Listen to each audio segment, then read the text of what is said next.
Capítulo 44. Conversos no Palácio do Imperador. O Evangelho sempre teve seu maior sucesso entre as classes mais humildes. Poucos eram sábios segundo os padrões humanos. Poucos eram poderosos. Poucos eram de nobre nascimento. 1 Coríntios capítulo 1, verso 26. Ninguém podia esperar que Paulo, um prisioneiro pobre e sem amigos, pudesse ganhar a atenção das classes ricas dos cidadãos romanos. Estes, por vontade própria, permitiam que o pecado os mantivesse prisioneiros. Entretanto, muitos entre as cansadas e pobres vítimas da opressão desses homens, até mesmo os escravos, ouviram Paulo de boa vontade e, em Cristo, encontraram esperança e paz.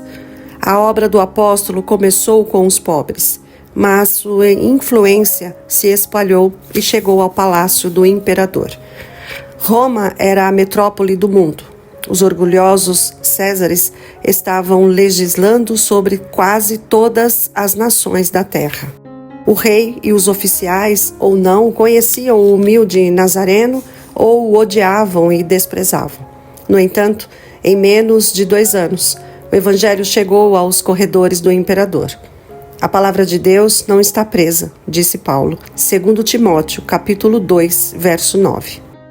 Anteriormente, o apóstolo havia proclamado publicamente a fé de Cristo com apelos poderosos diante dos sábios da Grécia, reis e governadores.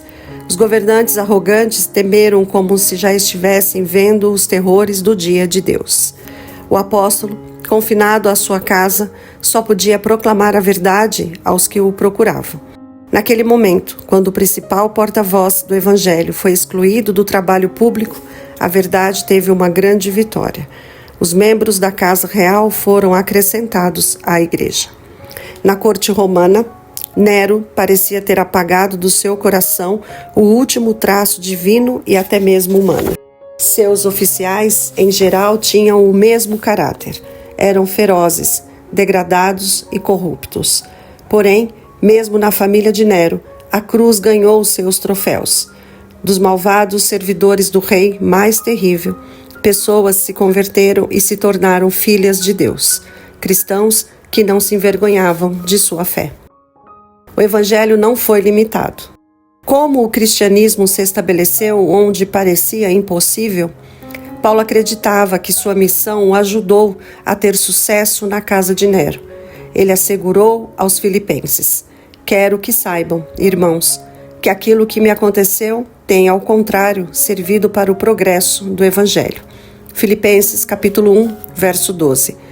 Quando as igrejas cristãs souberam que Paulo visitaria Roma, elas aguardaram com ansiedade a vitória do Evangelho naquela cidade. Esse campeão da fé não poderia fazer conversos até mesmo na metrópole do mundo? Paulo tinha ido a Roma como prisioneiro.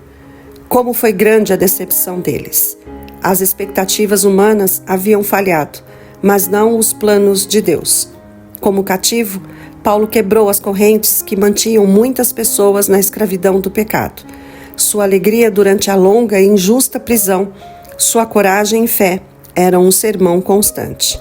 Seu exemplo incentivou os cristãos a serem mais enérgicos como porta-vozes da causa de Cristo, e quando a utilidade do apóstolo parecia acabada, ele colheu frutos para Cristo em campos dos quais parecia estar completamente excluído.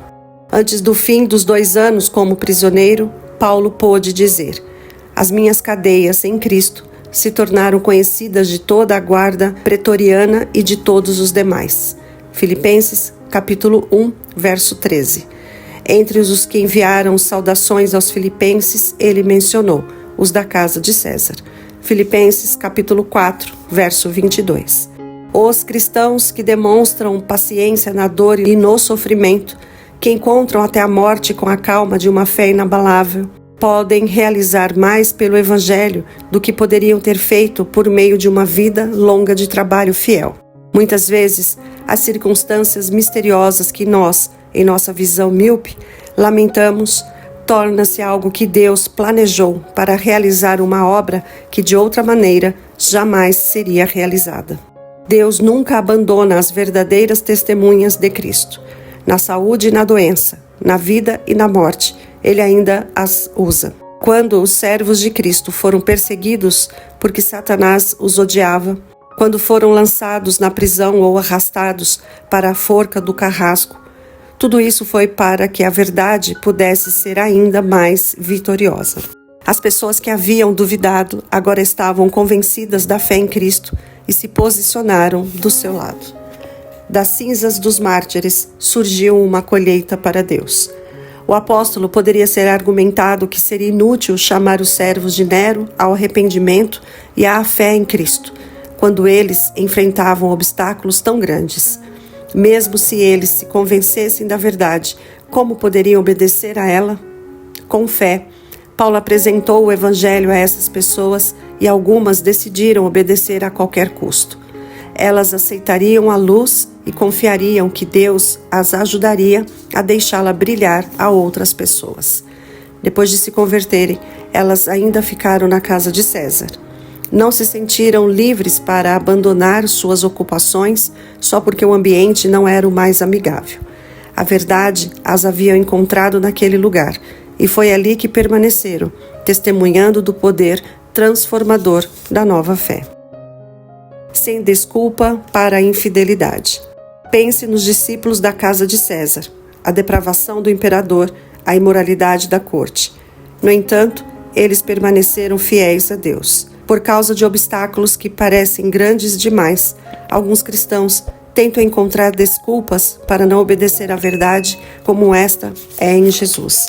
Contudo, nenhuma desculpa resistirá à investigação. Se pudéssemos encontrar desculpas legítimas, provaríamos que Deus é injusto, que Ele impôs a seus filhos condições de salvação impossíveis de cumprir. As dificuldades não poderão deter aqueles que buscam em primeiro lugar o reino de Deus e sua justiça. Na força que vem da oração e do estudo da palavra, eles escolherão a virtude e abandonarão o vício. Aquele cuja palavra é a verdade prometeu ajuda e graça suficientes para cada circunstância. Podemos descansar, seguros em seus cuidados, dizendo: confiarei em ti. Salmos 56, verso 3. Por seu exemplo, o Salvador mostrou que o cristão pode permanecer puro em qualquer ambiente. Desenvolvemos o caráter cristão não quando estamos livres das dificuldades, mas em meio a elas. As críticas e a oposição levam o seguidor de Cristo a orar com mais fervor ao poderoso ajudador. As duras provações desenvolvem paciência, força e uma profunda confiança em Deus. A fé cristã capacita seu seguidor a sofrer e a ser forte, a se submeter e fazer assim a vencer, a enfrentar a morte todos os dias. Salmos 44, verso 22. E ainda a viver, a levar a cruz e assim ganhar coroa da glória. Se gostou, deixe seu like, seu comentário, compartilhe e se inscreva no canal.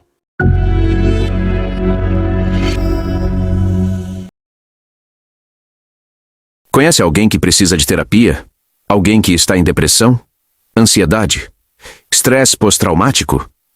Entre muitos outros traumas e problemas de ordem emocional ou psicológicos? Entre em contato hoje mesmo com os terapeutas Marcelo ou Nadi. Diga que assistiu o vídeo e ganhe uma consulta grátis.